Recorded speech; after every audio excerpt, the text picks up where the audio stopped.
Аз съм си българин, типичен балканец.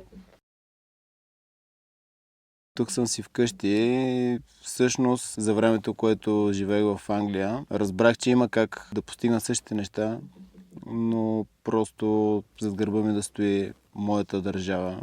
И реално затова се прибрах в България и създадох World Up Records, който вече е на 11 години и създаваме страшно много музика. Имаме първи места в световни музикални класации. Издаваме и чуждестранни артисти и правим страшно големи парти. Здравейте, аз съм Димо. Събитието е на пристанището в град Поморие. Очакваме ви там.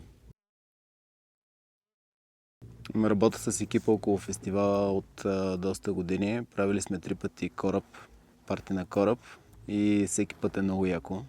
Виждам, че те имат много готина кауза да се случва нещо хубаво, нещо естествено, съвременно и ако може да се каже западно, град Поморие. И цялото това нещо супер много ми харесва. Виждам, че и хората, които посещават предишните партита са готини и се забавляват истински на музиката и за мен това е много важно. Просто виждам моето място в това парти и ми харесва да го правя с тях.